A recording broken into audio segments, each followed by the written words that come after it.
오늘은 교회에 대한 교리의 내용들이고요. 교리 내용들 좀 짧게 교제를 하고 그 다음에 같이 교회에 대한 것들을 좀 묵상해 볼 수 있는 찬양을 좀 같이 하면 좋겠다라는 생각들이 들어서 찬양 교리 내용 끝이 나면 찬양도 함께 좀 부르면 좋을 것 같습니다. 학습 개요입니다. 우리는 그리스도 예수의 은혜의 복음을 듣고 회심하여 하나님과의 교제가 회복되었습니다. 하나님께서는 참된 회심을 경험한 사람들이 공동체를 이루어 하나님을 섬기도록 섭리하셨습니다. 그리고 이 살아있는 공동체를 가리켜 그리스도의 몸인 교회라 칭하셨습니다. 하나님께서는 성경을 통해 교회를 계시하셨습니다. 본가를 통해 교회가 무엇인지 올바로 배워 머리 되신 예수 그리스도께 영광을 드리시길 바랍니다. 우리가 이제 교회에 대한 부분들은 너무나 잘 알고 있죠. 근데 막연하게 또 아는 부분들도 있어서 성경에서 말하는 교회가 어떤 것인지 오늘 한번 생각해 보는 시간들 되면 좋을 것 같습니다. 에베소서 1장 23절 말씀인데요. 교회는 그의 몸이니 만물 안에서 만물을 충만하게 하시는 이의 충만함이니라. 교회는 주님의 몸이다. 또 만물 안에서 만물을 충만하게 하는 그 충만함이 있는 곳이 바로 교회다라는 것을 에베소서에서 말씀해 주고 있습니다. 여러분이 처음 마음바깥인데요. 여러분이 처음 모인 교회는 어떤 모습이었습니까? 지금까지 모였던 교회의 모습에 대해서 한번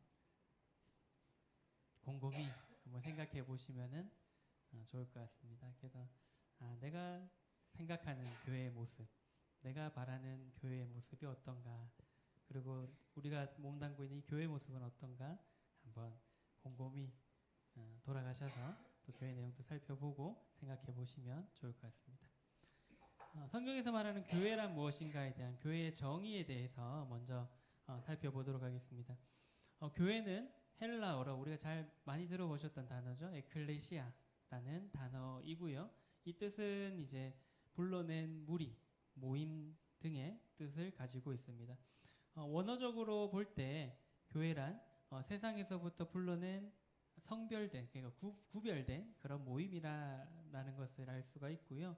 교회는 이제 구원받은 성도들이 모이는 곳, 성도들의 모임이 바로 교회다라는 것입니다. 고린도후서 6장 17절의 말씀에 보시면 그러므로 너희는 그들 중에서 나와서 따로 있고, 그래서 구별된, 여기서 그들은 이제 세상 가운데서 구별된 그런 곳이 바로 교회다라는 것이고요. 그리고 이제 교회의 두 가지 측면인데요. 첫 번째는 성경에서는 이제 두 가지의 교회의 개념을 얘기를 해주고 있는데, 첫 번째는 우주적인 교회. 교회의 시작이었던 오순절 성림 강림 때부터 휴거 전까지 전 세계 종파와 교파를 초월하여 예수님을 개인의 구주와 주님으로 영접하여 거듭난 사람들의 전체를 말합니다. 그래서 뭐 교단도 상관없고요, 뭐 인종도 상관없고요, 나라도 상관없고 그냥 주님을 믿은 모든 사람들이 이제 주님의 머리 대신 주님 아래에 이렇게 봤을 때 그 사람들, 주님을 영접하고 거듭난 사람들 전체를 이제 우주적인 개념으로 이제 교회다라고 볼 수가 있겠고요. 일반적으로 우리가 말하는 교회는 지역교회, 지금 우리가 모여있는 이런 교회의 모습들처럼요, 같은 지역을 중심으로 구원받은 성도가 모여서 이룬 공동체, 성경에서는 이처럼 지역교회의 여러 활동 모습에 대해서 증거하고 있다라고 말하고 있습니다. 신약에 이제 사도행전에서도 나옵니다만, 뭐 고린도 교회라든지 빌립보 교회라든지 뭐 에베소 교회라든지 그런 지역의 성도들이 모여 있는 그러한 지역의 모임들, 그런 공동체를 이제 교회다라고 얘기를 합니다. 성경에서 그 어디에서도 교회를 이제 건물의 개념으로 얘기하는 것은 없습니다. 그래서 물론 이제 우리가 어떠한 장소에 대해서 교회다라고 이렇게 얘기를 합니다만은 성경에서 말하는 그런 이제 교회의 개념은 이런 멋진 예배당, 이런 멋진 교회 건물 이런 것이 아니라 그런 주님의 그런 성도들이 이제 모이는 곳을 이제 교회다라고 이제 얘기를 할 수가 있겠습니다. 혹시라도 그 예배 드릴 때나 말씀 시간이나 뭐 여러 시간에 좀 추우시면 얘기해 주시면 온도 조절을 하거나 아니면은 얘가 그래도 좋은 기능이 있어가지고요. 무풍 기능이 있습니다. 바람이 안 나오면 그냥 좀 실내 온도는 조금 이렇게 유지가 되면서 바람이 안 나오면 좀 덜 추울 수 있으니까요. 얘기해 주시면 감사하겠습니다. 교회의 기원입니다. 구약 성경에 교회에 대한 상징과 예표가 있었지만은 교회는 하나님 속에 감추어진 비밀의 경륜이었습니다. 예수님께서 처음으로 교회를 언급하셨고 예수님께서 부활 승천하신 후에 오순절 날에 성령의 강림으로 교회가 형성되었습니다라고 이제 얘기하고 있습니다. 그래서 구약에서는 이 교회라는 곳이 물론 이제 예표되는 뭐 여러 가지 모습들은 있었습니다만은 실질적으로 하나님의 그런 경륜 속에 감추어졌던 그런 비밀로서 있었는데 예수님께서 돌아가시고 난 뒤에 또 살아나시고 승천하시고 또 성령님이 이 땅에 오시고 난 뒤에 이제 본격적으로 교회가 시작이 되었다라는 것입니다. 마태복음 16장 18절의 말씀 보시면 또 내가 내게 이르노니 너는 베드로라 내가 이 반석 위에 내 교회를 세우리니 음부의 권세가 이기지 못하리라. 이제 제자들을 이제 시발점으로 해서 이제 그 제자들을 통해서 이제 각 곳에 교회가 세워지게 되는 모습들이 이제 사도행전에 우리가 살펴볼 수 있게 되고요. 에베소서 3장 9절의 말씀에 보시면 영원부터 만물을 창조하신 하나님 속에 감추어졌던 비밀의 경륜이 어떠한 것을 드러내게 하려 하십니다. 이제 교회를 통해서 하나님께서 하나님의 모든 것들을 이제 나타내게 되셨고요.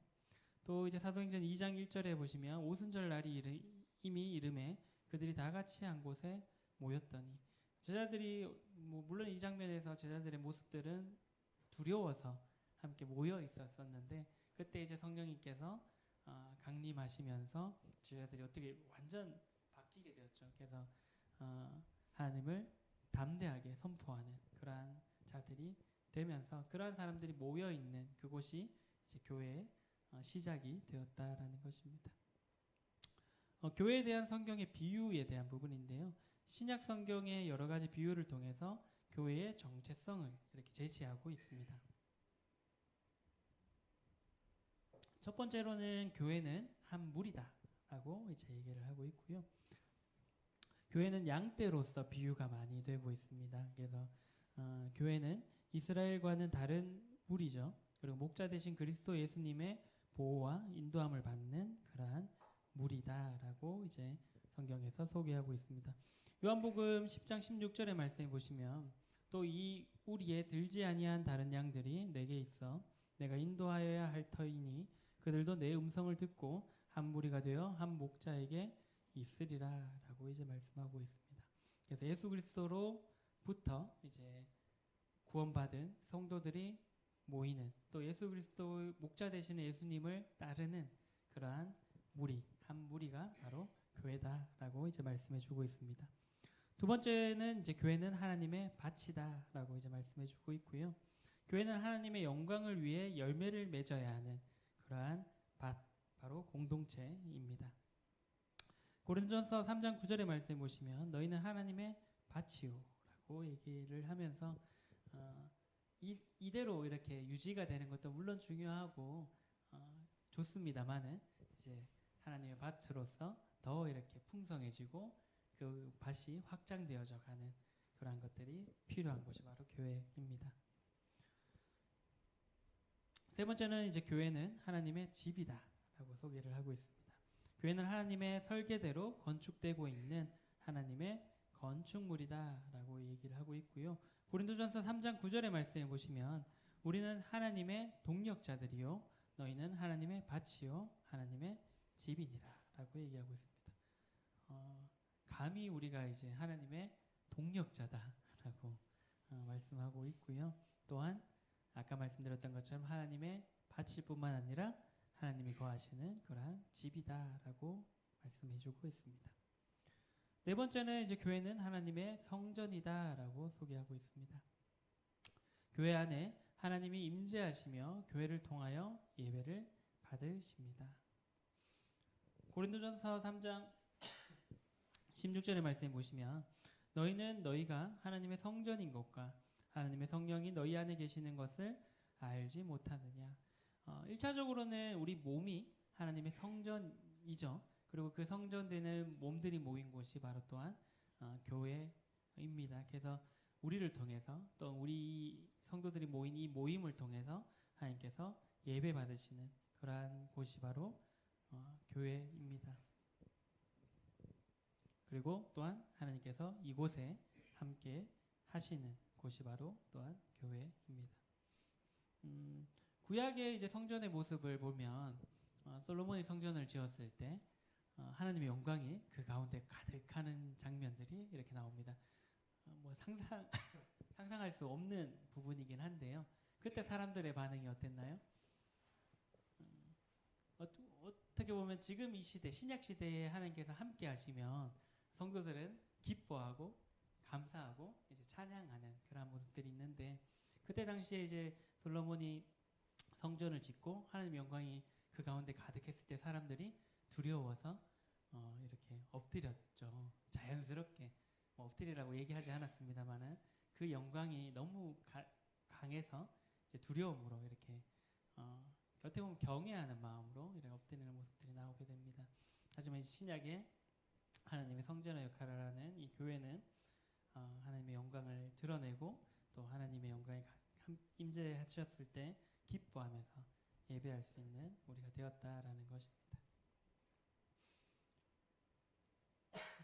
다섯 번째는 교회는 그리스도의 몸이다라고 이제 소개하고 있습니다. 주님은 교회를 통해서 세상에 자신을 드러내십니다라고 얘기하고 있는데요. 에베소서 1장 22절에서 23절의 말씀 보시면 또 만물을 그의 발 아래 복종하게 하시고 그를 만물 위에 교회의 머리로 삼으셨느니라. 교회는 그의 몸이니 만물 안에서 만물을 충만하게 하시는 이의 충만함이니라. 이제 교회는 그리스도의 몸이 되었고요. 우리는 그 몸의 각 지체가 되었다라고 이제 말씀해주고 있습니다. 사도 바울이 참 이런 부분에서는 뛰어났던 사람인 것 같아요. 여러 가지 것들을 우리가 이해하기 쉽게 이렇게 비유로서 이렇게 얘기를 해주는데 교회의 개념에 대해서 교회의 머리는 주님이시고 그 성도들은 그 주님의 머리 되시는 주님의 통제를 받는 그러한 각 몸의 지체가 된다라고 이제 비유로서 얘기해 줬는데 교회의 모습이 그게 가장 이상적인 머리의 뜻대로 움직이는 지체들의 그런 무리들, 몸 그런 것들이 가장 바람직한 모습이지 않겠나라고 생각을 하게 됩니다. 그래서 이제 머리 되신 주님께서 주님을 나타내실 때 우리 이 몸된 지체들을 사용하신다라는 것입니다. 여섯 번째는 교회는 한 세 사람이다라고 얘기를 하고 있는데요. 교회를 통하여 유대인과 이방인의 차이가 없어졌고 복음으로 하나를 만드셨다라는 것입니다. 에베소서 2장 14절에서 16절의 말씀에 보시면 그는 우리의 화평이신지라 둘로 하나를 만드사 원수된 것 곧 중간에 막힌 담을 자기 육체로 허시고 법조문으로 된 계명의 율법을 폐하셨으니 이는 이 둘로 자기 안에서 한 세 사람을 지어 화평하게 하시고 또 십자가로 이 둘을 한 몸으로 하나님과 화목하게 하려 하심이라. 원수된 것을 십자가로 소멸하시고.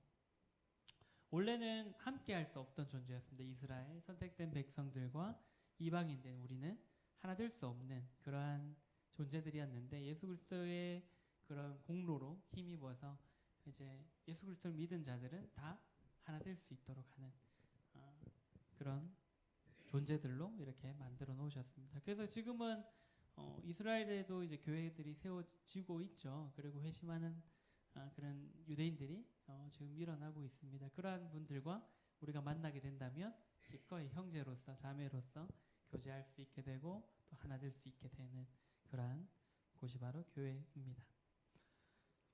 일곱 번째로는 교회는 하나님의 처소이다.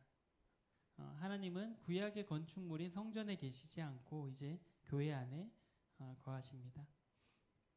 에베소서 2장 22절의 말씀에 보시면 너희도 성령 안에서 하나님이 거하실 처소가 되기 위하여 그리스도 예수 안에서 함께 지어져 가느니라. 에베소서 2장 22절의 말씀입니다. 지금은 이제 물론 성전이 없습니다. 그죠? 하나님께서 거하셨던 그러한 이스라엘의 성전이 로마에 의해서 이제 파괴가 되고 아직까지는 세워지지 못하고 있습니다. 장차 세워지게 될 거죠. 그때는 이제 무서운 시대가 되겠습니다만은 어쨌든 지금은 하나님께서 거할 처소로서 이 몸된 교회 안에 거하고 계시다라는 것입니다. 그 다음에 이제 여덟 번째로 교회는 그리스도의 신부다라고 얘기하고 있습니다.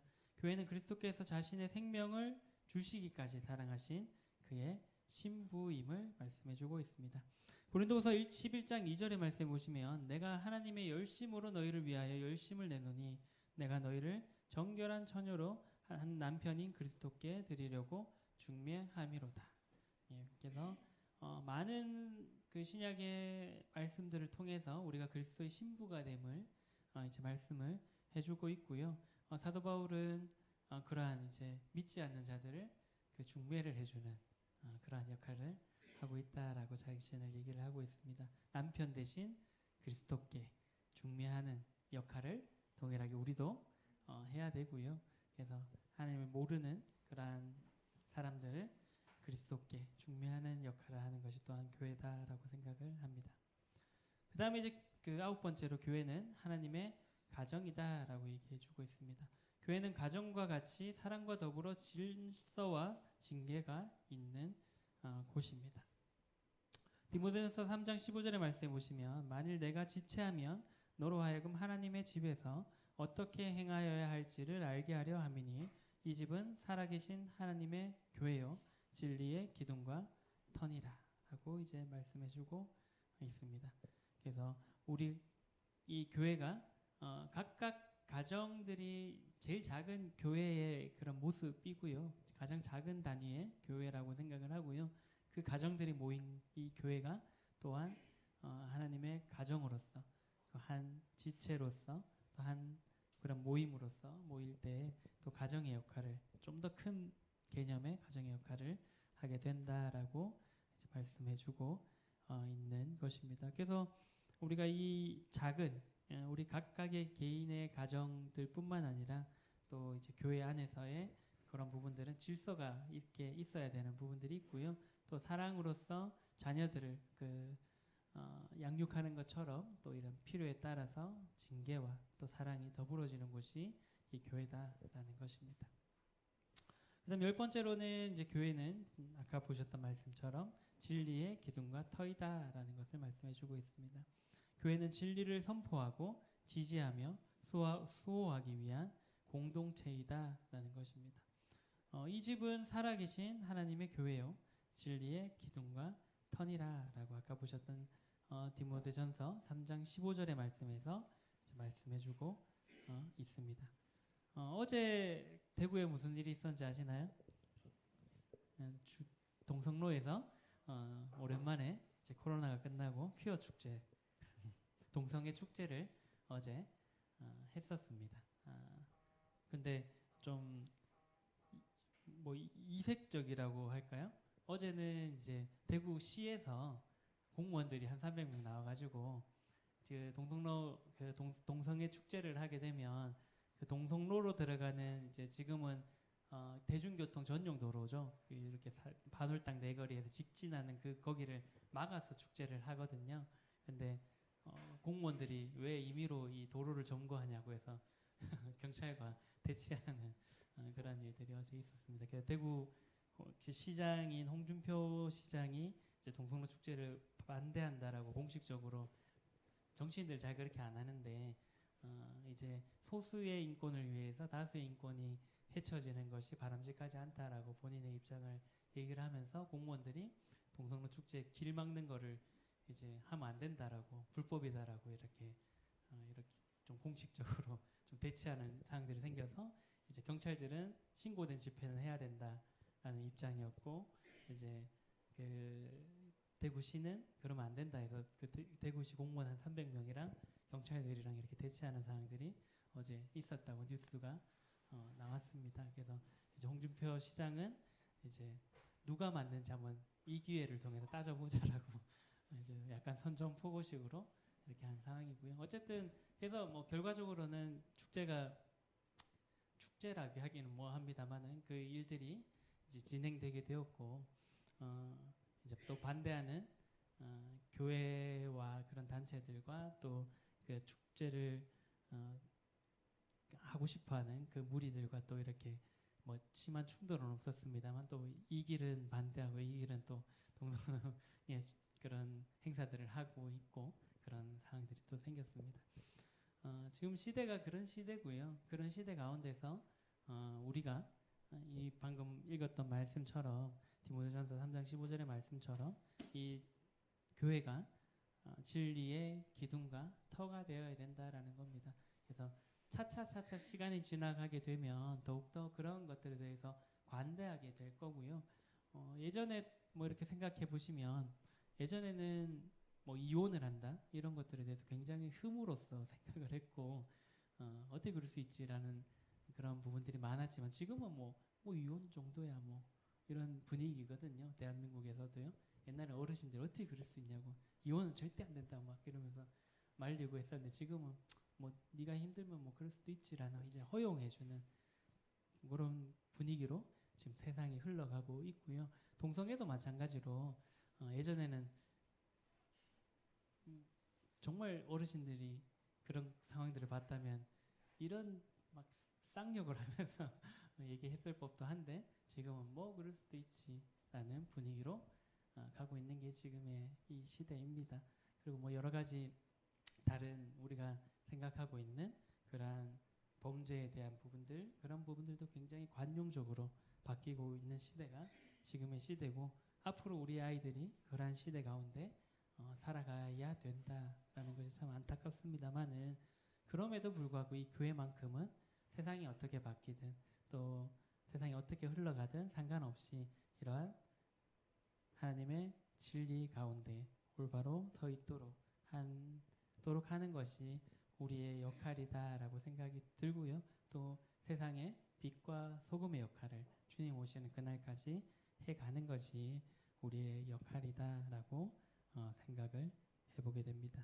그래서 우리가 끝까지 하나님의 진리를 선포하고 또 하나님의 사랑과 복음을 주님 오시는 그날까지 함께 전하는 그런 역할들을 해가면 좋겠다라는 생각들이 듭니다.